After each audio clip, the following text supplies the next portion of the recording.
dunay daghang mensahe ang atong gibasa karon bisag mubo ra ni siya nga mga pagbasa diri sa atong kaning unang pagbasa. Gideklarar ni San Pablo sa iyang sulat nga dili na kuno ta mga estranyo, dili na ta mga dumuduong, mga langyaw dito sa balay sa Ginoo, kung dili mga lumulupyo na ta. Muangkon ba mo ana nga lumulupyo na mo sa langit? Na bitang akong ingnon nga unsa man ug mamatay ka karon malangit ka depende lang na sa Ginoo pa der. Dugay na kay nang gideclare sa Ginoo nga kitang tanan iya natang gisagop nga iyang mga anak. Pero kung kuwang tas pagtuo, pero may langitang moingon Ginoo mo'y magbuot. Pero Ginoo mo'y magbuot, unya siging buot-buot, buot-buot og puyo-puyo, buot-buot og pangangkon anang mga yuta, mga balay, mga bahandi, buot-buot og kiskis anang kilay, pakolor anang buhok, buot-buot og palaygit, buot-buot og abortion, buot-buot og pahimong laki bisag babay, pahimong babay bisag laki. Nya dayog ingon Ginoo lay magbuot, nya kusog kay magbuot-buot. Unsa man ay pasabot ana? Kuwang sa pagtuo, way pagtuo. Mo na ang pagtuo gipulagway diri sa kinabuhi ni Tomas. Naa siya'y gugmas Ginoo, nya tungod sa iyang gugma sa iyang giila nga Ginoo nga mao si Hesus, pagkamatay guol kay siya, bisag naa siya'y pagtuo nga mabanhaw si Hesus, pero gusto niyang mapamatud-an. Pwede bang pamatud-an ang pagtuo? Kay mutuo kuno ta, pasabot wa na nato makita. Kay kun ato nang nakita, di na na pagtuo, kahibalo na na siya, knowledge, dili na na faith. Ang faith kuno is our certainty of the thing we cannot see.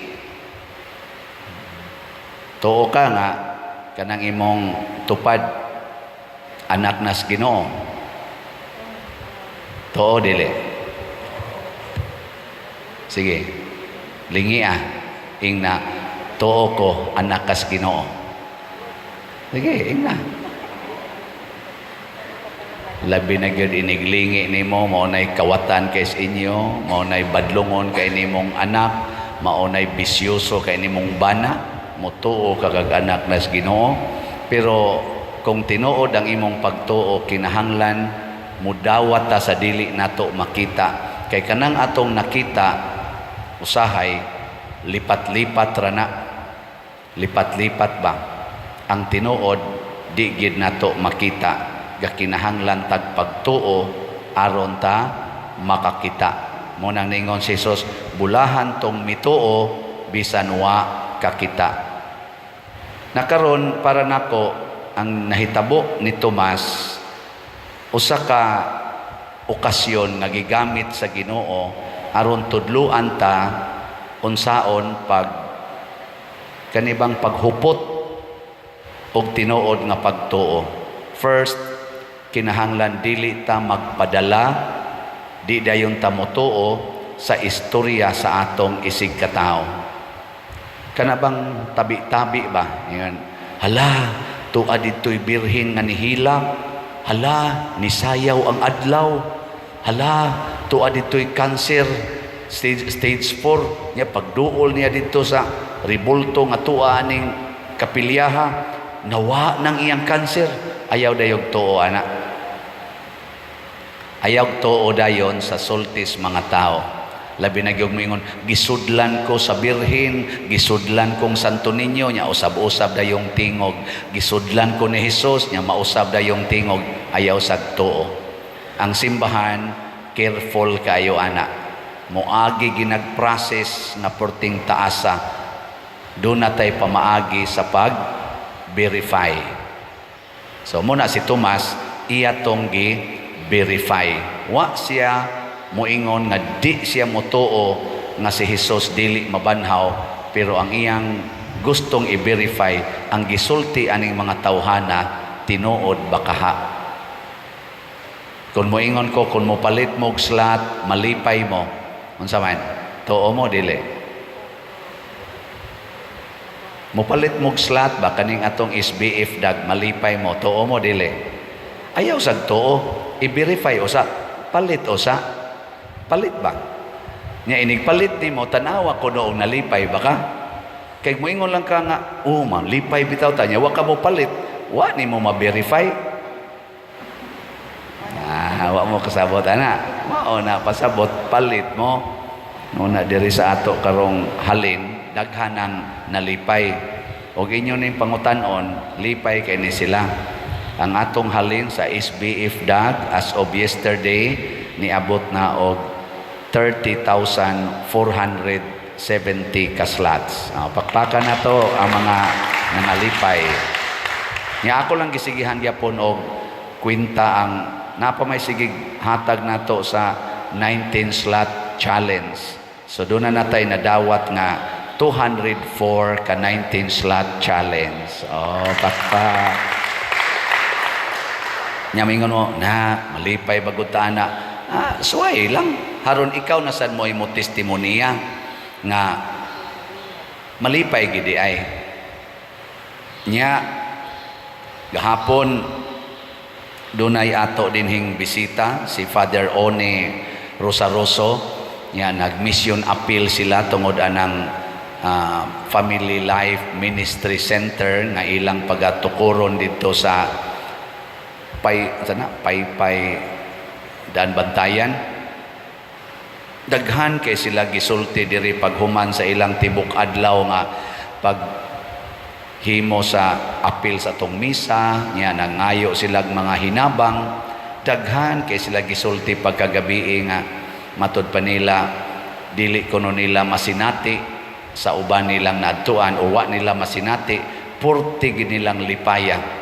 Nya mao ni ang partial pa ni kay kamong mga online parishioners pwede pa man mo mopadala hangtod karong Sabado.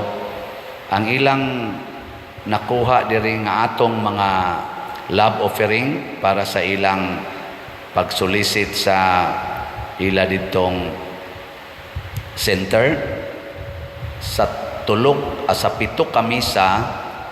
Ang ilang nadawat nga katong atong special love offering niabot og 194,528 pesos and 85 centavos. Actually, wag gid ni sa misa. Ang sa misa 94,000 nya. Paghuman sa misa dunay ni simba nga ni personal og hatag ni Father One dito sa may opisina nagda og 100,000. So diri gyapon to gikas misa. So salamat kayo. Malipayon kay tong ni-donate niya. Gikan sad sa atong simbahan, sa atong parokya, mipaambit sad taog 50,000 adto sa nilang Father One. Nya pag humanas misa, doon na pag nitonol, ngit na to, nitonol og adiday lain din sa iyasa ning kuan tingali ni kuan Father One kay namagini siya lain sad nga donor ni abot sad og 10,000 di na ni dinis ato nya paghuman sa misa dunay ni tunol og sobre nga worth 800 pesos nya ang ilang total gyud nga nadala sa ilang pagpamauli kagabi 255,328 and 85 centavos. Nya kamong mga online parishioners o manghatag pagyud mo makaambit mo sa kalipay kay ang center dinhi ang kuan man na The Holy Family of Nazareth Center sa Family Life Apostolate sa Far North. Lipay kay sila tungod ni sa atong pagtuo nga kita sakop sa simbahan, dili ta mga langyaw kung dili sakop nining simbahan, sakop kining atong parokya, sakop sa kinadak-ang simbahan sa tibuok kalibutan, ug kun doon na may panginahanglan ang mga bahin niini na atang mutabang. dako kay tag project din he. Sige sad mog tabang. Dili yun ko mo hikaw sad kung dunay mo sangpit nato sa atong extra love offering. Ngano man kay okasyon kini nga kita malipay. Okasyon kini nga masinati nato ang buhi nga Kristo. Hain man ang buhi nga Kristo karon mga igsoon niya sa santos nga misa. Kada nato simba, kada nato dawat ni Kristo, that is the real presence of Christ. Ang atong makita kanang puti nga pan or hostia nga consecrated, pero ang atong pagtuo nahibaw nga dunay dili makita dinhi nga tinuod nga niya dinhi. Ug mao na ningon si Kristo, bulahan kamong mituo bisan wala makakita. Kanang inigingos pari lawas ni Kristo ang imong nakita kanang puti nga pan nya imong hunahunaon og imong dawaton nga kani mao ni ang presensya ni Kristo nga dili makita, ang Ginoo nga dili makita niya dinhi. You will receive it with reverence. Reverence ba kanang pagtahod, pagyukbo, pagsimba. Mao na kining atong tupad o kanang inyong mga kuyog sa balay, gideclare man sad ng Kristo nga unsay inyong buhaton sa inyong isig katao, mao sanay inyong gibuhat nga rin ako. Ayaw sana yama-yamai ang inyong mga silingan o kanang kuyog sa balay, bisag unsa panagnaong kay naay dili makita diha nga presensya sa Ginoo. Hastagay ka na mga adik, kana bang manuyupay ba? Si Santa Maria Goretti, gi-rape to siya. Ang nag-rape niya, 12 anyos siya to, mga 17 years old, na lalaki, na naibog kay niya, pero dili makaakos pagpanguyab kay mura siya burungon ba. Ang iyang gusto, iya lang rapon ritso si Santa Maria Goretti. Nagsigig panagang ang batanong dalagita nga di siya musugot nga mo-rape niya ang lalaki. Ang iyang giingon, maimpirno ka ani, maimpirno ka. O gusto ka pangasaw ako pero di man sa ko magminyo. Pangasawa laglain. Sige gisag panagang hangtod naglagot na tong nag-rape niya. Pero wa siyang maingong animal ka, piste ka, inatay ka, wala na. Ang yan sa maimpirno ka ani, maimpirno ka. Ayaw nigbuhata, maimpirno ka. Di ko gustong maimpirno ka. Sa kalagot at tong lalaki, kuha bitag kutsilyo nga 12 inches masiguro itong nga kutsilyo. Dong gabog, mga 14 matingal ito kasamad. Gamay kayong babae, bagamay, batanon, bakit dong gabog. Hangtod nga gibiyaan siya nga himatyon, naabot gid siya tingali mga 3 o'clock in the afternoon, kay mga udto man to siya gi-rape. Nagsigi siya sulti nga gusto gyud kong maadto sa langit ang nagbuhat na ko ani. Limot ko kisingan, i-search lang sa Google kisa tong ga-rape niya. Og natinuod gyud sa didto na sa prisuhan katong ga-rape niya, nya patay na si Maria Goretti. Nya didto sa prisuhan katong lalaki, sigihan siya duaw sa damgo ni Maria Goretti, gikatikay siya o gitudluan siya unsaon pag-maintain og purity og virginity. Og nahimo siyang member sa Franciscan Capuchin mantinga ito, katong maong laki, og nahimo siyang propagator sa kaning preservation of purity and virginity among young people. Moto yang advokasya hangtod sa siya namatay.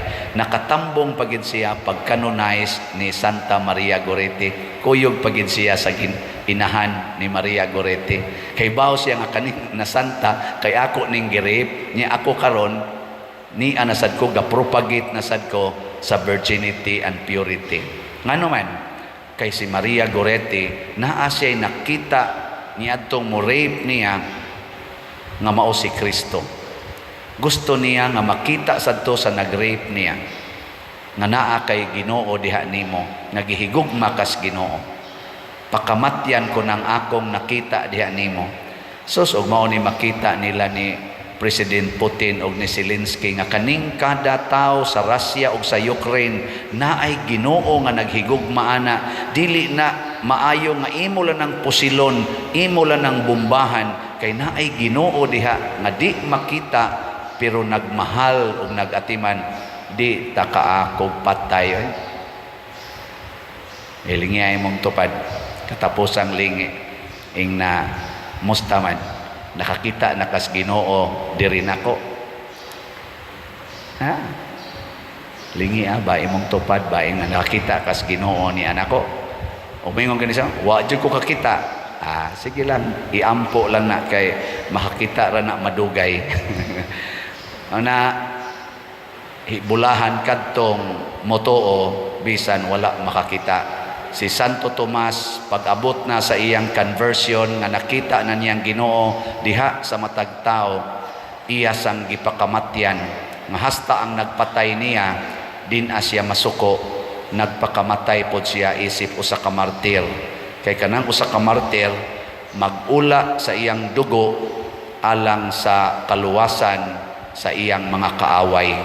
Muna gihigugmas mga martir ang nagpatay nila. Kay nakita nila nga naa diha ang Ginoo sa ilang kalag nangandoy og kaluwasan sa maong tao. Muna ang banag asawa ang ginikanan og mga anak, kung mauna ni ang atong makita sa matag usa nga naa ang Ginoo diha nato, di kita kaako og away, dinumtanay, labaws tanan, pinatyanay. Wa mo roy gidumtan? Wa? Naagay mo gidumtan? Impiernohonon yun. Nya haron mawagtang pangitaa si Kristo anang mga tao nga murag wa pa kay kakauyon nila. Na Lord, yawa gi makita nako aning tawhana, pakita ako sa imong presensya niini. Kakita dayon ka. Ako sa una, wa jud ko kakita Ginoo dito sa mga piniriso. Sige jud kog ampo Ginoo in taon makakita ta ko nimo sa mga piniriso.